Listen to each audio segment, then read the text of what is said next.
So DJ, you were part of back-to-back teams, 11 and 12, that won 11 games in a season. But that 2011 season, the first team in South Carolina school history to ever win 11 games.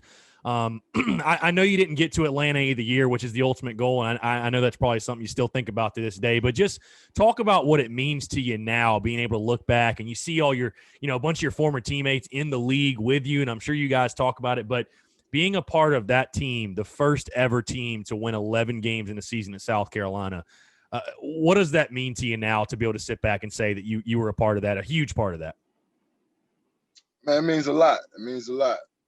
I'm extremely honored and thankful for the opportunities that we had. I'm thankful for the hard work that we put in. I'm thankful for all the guys that were part of it. Strength coaches. I think when Coach Fitz got to our became our strength coach in 2000.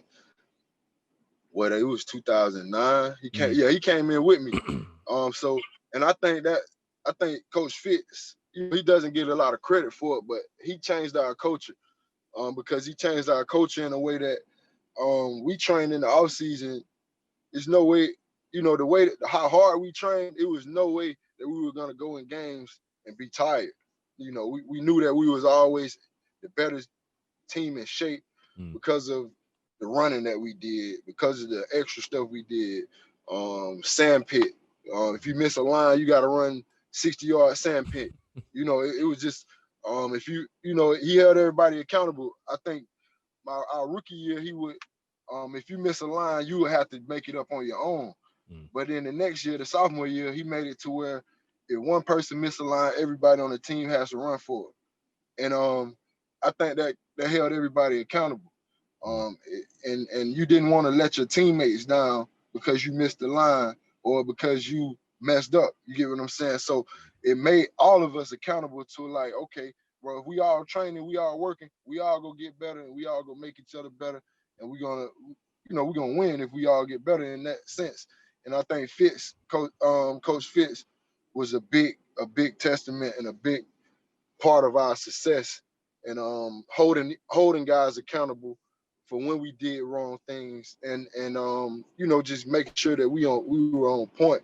And I think guys like the leaders like me, Melvin, Stephon, and Devontae, Connor on the offense, Lattimore, we kind of held that standard. We worked hard and we were the leaders. We led it by example. So the guys that came in like Clowney, when he was a freshman, and the other guys, they didn't have a choice but to get with the program, and I think that's what kept our dynasty going the way it did.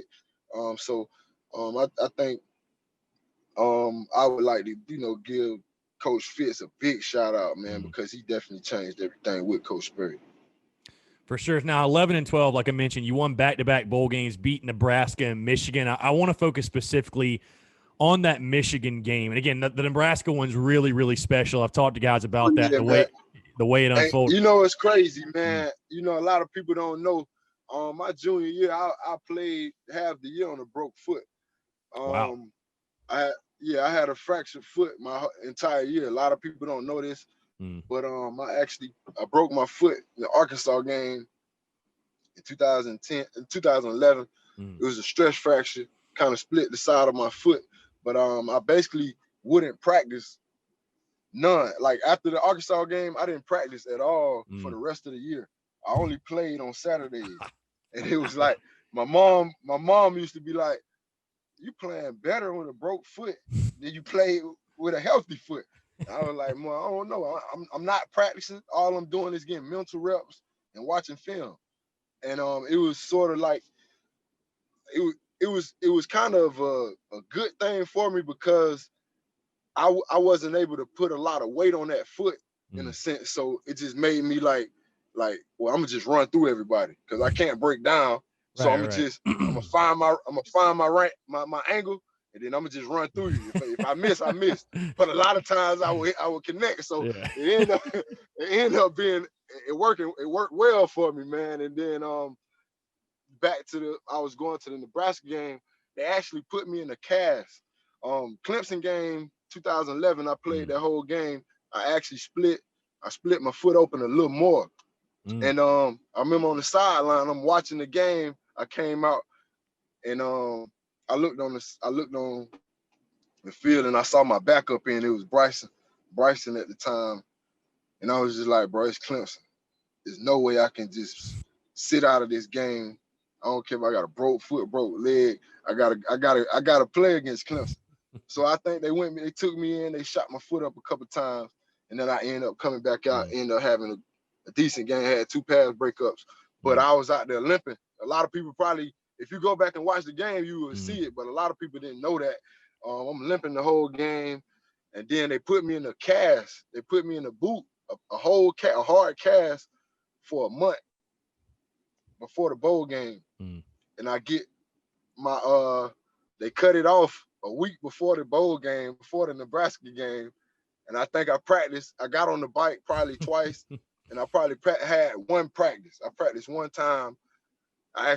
And then I went in the game. They ordered this special New Balance shoe to have space, shot me up a couple times, and then I had a great game. And then I got the surgery right after the bowl game because I was actually going to enter the draft that year, but I ended up breaking the foot. So I ended up having to get the surgery and then coming back. But it was one of the best decisions. One of the best things that happened for me. I hate, breaking my foot, but it ended up working well for me.